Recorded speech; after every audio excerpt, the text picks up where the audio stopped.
मित्रों, हमारी आज की कहानी है सही समय का इंतजार। तो मित्रों, आप सभी का स्वागत किया जाता है अकेला गरीब इंसान चैनल पर। तो मित्रों, ऐसी ही ज्ञानवर्धक कहानियां देखने के लिए हमारे चैनल को सब्सक्राइब करें और वीडियो को लाइक करें।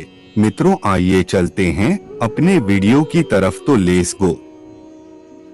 एक बार की बात है, गौतम बुद्ध अपने शिष्यों के साथ एक गांव से दूर किसी बड़े नगर की तरफ जा रहे थे।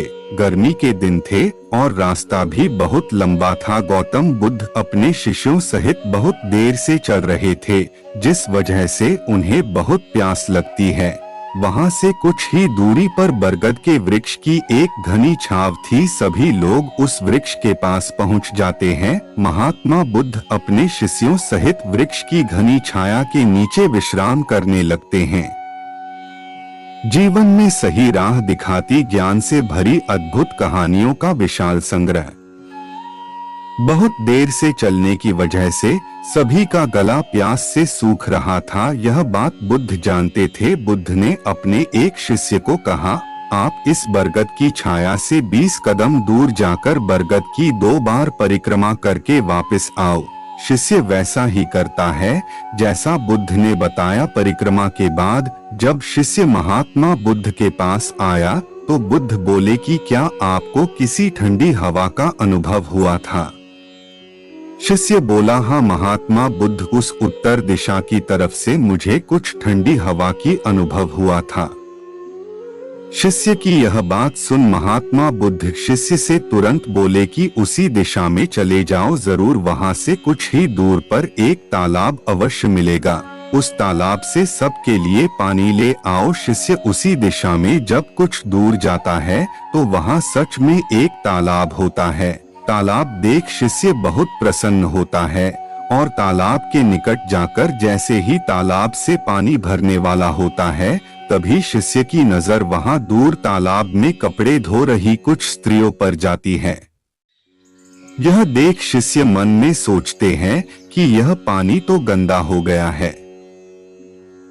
लेकिन जब शिष्य ध्यान से तालाब के पानी को देखते हैं कि अभी भी तालाब का कुछ पानी साफ है, इतने में 2 बैलगाड़ी जोर से तालाब के किनारे से होती हुई निकल जाती है। बैलगाड़ी के पहिए तालाब की मिट्टी के ऊपर इतनी जोर से निकलते हैं कि तालाब के नीचे बैठी बहुत सारी मिट्टी तालाब के ऊपर आ जाती है, जिस वजह से तालाब का बचा हुआ पानी भी गंदा हो जाता है।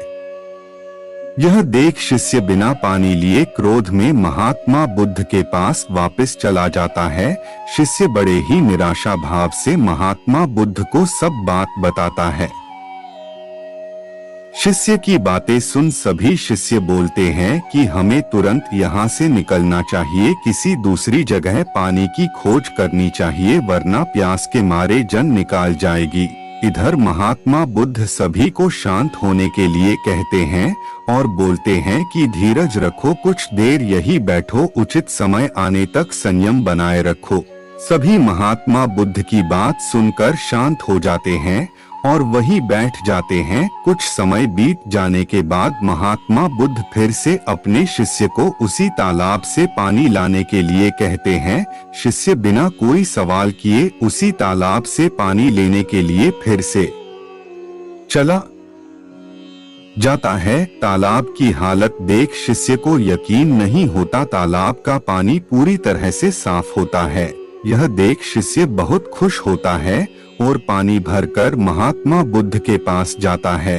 सभी पानी पीकर अपनी प्यास बुझते हैं, लेकिन अभी भी सबके मन में ये एक सवाल था कि आखिर यह चमत्कार हुआ कैसे? तालाब का सब पानी तो गंदा था। उन्हें लगा कि जरूर ये बुद्ध की शक्ति है। इनमें एक शिष्य ने यह सवाल महात्मा बुद्ध से पूछ ही लिया कि यह चमत्कार आपने कैसे किया? यदि उस समय आप लोगों ने सब्र न किया होता, धैर्य न रखा होता, तो आप सब इतनी गर्मी में पानी की खोज में प्यासे रहकर शायद अब तक मृत्यु को प्राप्त हो गए होते। क्योंकि यहाँ से अगला कोई तालाब है या नहीं, और होगा भी तो क्या उसका पानी साफ होगा या नहीं? इन सब कारणों से आप कभी प्यास न बुझा पाते और प्यास से मर जाते हैं।